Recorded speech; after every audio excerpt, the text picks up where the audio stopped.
बात हम करेंगे एल्विश यादव की। देखिए, एल्विश यादव अभी हाल ही में काफ़ी विवादों में फंसते हुए नजर आ रहे हैं। काफ़ी कुछ हो रहा है अभी तक। अगर आप देखें तो नोएडा पुलिस ने एक गैंग को पकड़ा था, जो कि सेक्टर 51 में एक पार्टी के लिए वो आए और किस तरीके से स्टिंग ऑपरेशन किया गया। पीपल फॉर एनिमल एक संगठन है, उसने स्टिंग ऑपरेशन किया और उसमें ये पता लगा कि रेव पार्टीज के लिए सांपों के जहर का भी इस्तेमाल हो रहा है। एल्विश यादव का नाम क्यों लाया गया है, इसमें क्यों उनको फंसाया जा रहा है, कि क्या सच है इसके पीछे, ये सब जानने की कोशिश करेंगे। लेकिन अमन, देखिए, सबसे बड़ा मुद्दा ये है कि रेव पार्टीज एक तो भारत में अलाउड नहीं है, बैन है। बैन है पूरी तरीके से। और सांपों का जहर जो बात हो रही है, उसको भी पकड़ा गया है, कथित तौर पर देखा गया है। हालांकि उसको अभी भेजा गया है कि वो सांप का जहर है कि नहीं है, उस पर भी जांच होनी है। लेकिन ये सुनकर अगर आप देखें कि जहर का इस्तेमाल नशे के लिए। अच्छा, अगर आप जहर और सांप और वो पूरी कहानी को एक तरफ अलग रख दें, फिर भी इतना तो दावा पक्का है कि 5 तस्करों को पकड़ा गया है और पांचों तस्करों के पास से कुछ सांप भी मिले हैं, जहाँ तक जानकारी है। जी। 6 या 7 सांप हैं, जिनकी गिनती मैं भूल रहा हूँ, मगर 6 या 7 सांप। अब सवाल यहाँ पर दो खड़े होते हैं कि सबसे पहला सवाल तो ये कि अगर पार्टी का ऑर्गेनाइज की जा रही तो वहाँ सांपों का क्या काम। सबसे पहले तो जब मैंने खबर देखी कि रेव पार्टी में सांपों के जहर का इस्तेमाल, मैं खुद भौचक्का रह गया कि मैंने पार्टी ड्रग सुना था, अल्कोहल का नशा सुना था और तमाम तरह के नशे, चरस, गांजा तक भी मैंने सुना था कि नशे किए जाते हैं, मगर सांपों का जहर मेरे लिए बड़ा नया चीज़ थी। तो जब मैं घर पर बैठा तो मैंने सोचा कि हो सकता है किसी से लिखने में गलती हो गई कि पार्टी में सांप के जहर का इस्तेमाल, आम गलतियां हैं, इंसानों से गलती हो जाती है। बट मैंने जब और पढ़ा, एक दो खबरें और सामने आई कि एल्विश यादव का नाम आया, सांपों के जहर, सांपों की तस्करी, सांपों के जहर से पार्टी। तो मैंने और रिसर्च की तो पता चला है कि सांपों के जहर से आजकल नशा किया जा रहा है। ये नशे का नया, बिल्कुल एकदम नया फॉर्म है जो युवाओं ने अक्सर निकाला है। आप फॉरेन कंट्रीज तो छोड़ दीजिए, फॉरेन में चलिए मान लीजिए कि चलो आम बात है क्योंकि वहाँ पर सांप अक्सर खाया जाता है, सांप के नशे से, सांप के जहर से नशा किया जाता होगा। मगर भारत में ये कितना आम है, ये मुझे हाल ही में पता चला जब इस बात की पूरी जानकारी सामने आई कि सांप पकड़े गए हैं। अब बड़ी इंटरेस्टिंग चीज़ आप सुनिए, जब मैंने रिसर्च की तो पता लगा कि रेव पार्टीज़ होती है। सबसे पहले समझते हैं कि रेव पार्टी एक बड़ा कॉमन नाम है, लोगों ने बहुत बार मुझे लगता है सुना भी हो सकता है, और नहीं भी सुना हो तो मैं बता देता हूँ कि रेव पार्टी दरअसल एक कल्चर आजकल बन गया है, जहाँ पर रेव पार्टी ऐसी पार्टीज़ को कहा जाता है जहाँ पर नाच गाना होता है, गाना बजाना होता है, खाना होता है, युवा मिलते हैं। मगर रेव पार्टी में एक चीज़ और होती है, ड्रग्स, जो बैन है इंडिया में। और ड्रग्स बैन की वजह से इंडिया में रेव पार्टी भी पूरी तरह से बैन है, ये तो बड़े पहले से साफ है। मगर फिर भी इस तरह की रेव पार्टियां होती हैं और अक्सर पुलिस दबिश भी देती है, हम खबरें देखते हैं। मगर रेव पार्टी में अब नई चीज़ ये निकल कर सामने आई कि सांपों के जहर का नशा और सांप सप्लाई किए जाते हैं। अब सवाल ये उठता है, मेरे मन में भी सवाल उठा, आपके मन में भी सवाल उठा, लोगों ने भी सोचा होगा कि सांप के जहर का नशा आखिर होता कैसा है। तो जब मैंने रिपोर्ट्स निकाली और अपने कुछ सूत्रों से बात की तो उन्होंने बताया कि सांप का जहर, इससे दो तरह के ड्रग्स बनते हैं। मतलब सांप के जहर को निकाल कर उन्हें सुखाकर K72 और K76 नाम का दो ड्रग बनाए जाते हैं। दोनों अलग अलग ड्रग हैं, ये एक नाम उन्होंने दिए गए हैं, शायद तस्करों के नाम हो, ऑफिशियल नाम ना भी हो, बट आम बोलचाल की भाषा में मेरे सूत्रों ने बताया कि उस तरह से कि K2 और K76 नाम के।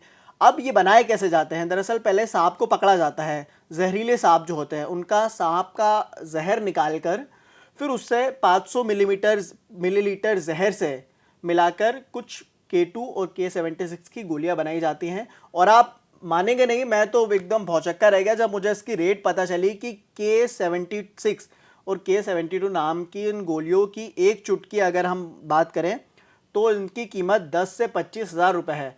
और ये पूरा अगर 500 मिलीमीटर जहर करीब 10 से और ज़्यादा 1000 लीटर शराब में मिलाया जाता था और फिर ये इसका नशा होता था रेव पार्टीज़ में। और एक चुटकी की अगर हम बात करें जिसकी कीमत 25 हज़ार मैंने आपको बताई, वो 25 हज़ार एक ड्रिंक के ग्लास में मिलाया जाता था और फिर उसका नशा होता था। ये तो हो गई एक नशे की बात, मतलब ये एक नशा बताया मैंने आपको कि सांप के जहर का एक नशा। अच्छा, एक और इससे और बड़ा फॉर्म है। जब मैंने एक और एक्सपर्ट से बात की तो उन्होंने बताया कि सांप के जहर को कम करने के लिए पहले उन्हें इंजेक्शन दिए जाते हैं। अच्छा, इंजेक्शन देते हैं पहले उन्हें, बाकायदा तरीके से सांपों को पकड़ा जाता है। आप कोबरा भी लीजिए, कोबरा जो सबसे जहरीला माना जाता है, उन्हें पहले इंजेक्शन दिया जाता है जिससे उनके अंदर का नशा कम हो सके या इंसान को इतना जहर ना पहुंचा सके कि उसकी मौत हो जाए, क्योंकि सांप कोबरा के जहर से मुझे नहीं लगता है कि कोई इंसान बच पाया हो, और बच भी पाया हो तो बड़े रेयर कंडीशन होते हैं। तो पहले उन्हें इंजेक्शन दिया जाता है। अब इंजेक्शन देने के बाद उस सांप की जब हालत और ख़राब होती जाती है तब उनका जहर निकाल लिया जाता है।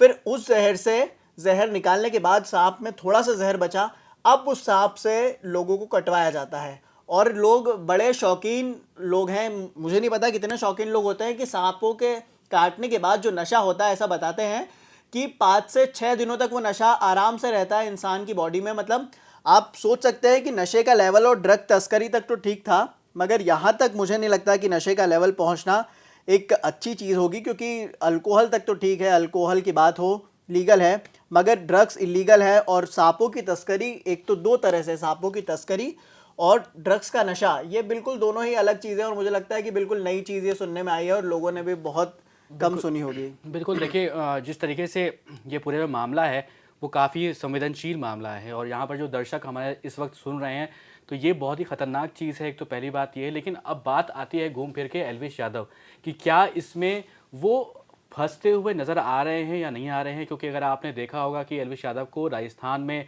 गिरफ्तार किया गया, उसके बाद उनसे पूछताछ की गई, लेकिन ये बताया गया राजस्थान पुलिस की तरफ से, कोटा पुलिस जो है वो बता रही है कि नोएडा पुलिस से जब बातचीत हुई तो एल्विश यादव को छोड़ दिया गया और ये बोला गया कि अभी वो वांटेड लिस्ट में नहीं है।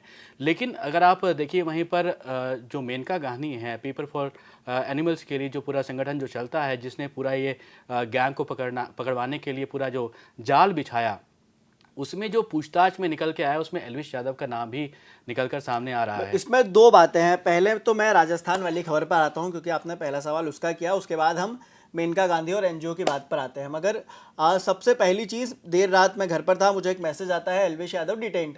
मैंने चेक किया कि एल्विश यादव वाकई में पकड़ा गया, क्योंकि अब तक तो एफआईआर में नाम मैंने सुना था कि एफआईआर में उनका नाम है, मगर जब मैंने और रिसर्च की तो पता लगा कि कोटा में उन्हें पकड़ लिया गया। उस प्रारंभिक जानकारी थी, उस समय तक और डिटेल्स मिली नहीं थी। मगर सुबह मैं देखता हूं कि एक बयान आता है कोटा पुलिस का कि राजस्थान पुलिस की तरफ से कहा गया कि उन्हें पकड़ा गया गाड़ियों की चेकिंग के दौरान। वो आम चुनाव का टाइम था और चुनाव में चेकिंग चल रही थी, इसी सिलसिले में पहले उन्हें पकड़ा गया और छोड़ दिया गया। अब जब इस बारे में और पता लगाया गया कि आखिर क्यों छोड़ दिया गया, क्योंकि एल्विश यादव के ऊपर गंभीर धाराओं में मामला दर्ज है। जहां तक मुझे पता है नोएडा कोतवाली थाने में उनके खिलाफ गंभीर धाराओं में एफआईआर तो है। ऐसे में राजस्थान पुलिस की तरफ से एक फ़ोन घुमाया जाता है रातों रात नोएडा पुलिस को। नोएडा पुलिस को जानकारी दी जाती है कि भाई एल्विश यादव हमने पकड़ लिया है, एल्विश यादव हमारे हिरासत में है, पुलिस स्टेशन में है इस वक्त और हम उनसे पूछताछ कर रहे हैं। मगर इसके उलट नोएडा पुलिस की तरफ से राजस्थान पुलिस को बताया जाता है कि एफआईआर में नाम तो है पर वो वांटेड नहीं है, तो इसलिए उन्हें किसी दूसरे स्टेट में पकड़ना और बाद में पुलिस को सौंपना, ये लंबी प्रोसेस है काफ़ी। तो प्रारंभिक जांच की स्थिति में है ये पूरा मामला, तो इसलिए देखा जाए तो उन्हें छोड़ दिया गया इसके बाद। बिल्कुल, तो एल्विश यादव अभी पुलिस की गिरफ्त में नहीं है, ये एक बड़ी खबर है। लेकिन देखना होगा कि क्या कार्रवाई इनके ऊपर होती है। क्या, अगर आपको यहाँ पर बता दें हम डिटेल में कि एल्विश यादव ने खुद एक वीडियो बनाकर जारी किया था और उसमें ये कहा था कि उनको फंसाया जा रहा है, उनके ऊपर जो आरोप लगाए जा रहे हैं वो बेबुनियाद हैं, वो इस तरीके के किसी भी काम में शामिल नहीं हैं। अगर उनके आप फ्रेंड्स में बात करें या फिर उनके परिवार वालों से जो भी बात की गई है मीडिया कर्मियों के द्वारा, उसमें उन्होंने साफ कहा गया कि एल्विश को सिर्फ फंसाया जा रहा है। लेकिन अब आगे की कार्रवाई में देखना होगा कि क्या एल्विश यादव इसमें आरोपी साबित होते हैं या फिर नहीं। आप देश और दुनिया की तमाम खबरों के लिए लगातार देखते रहें जागरण.com। नमस्कार।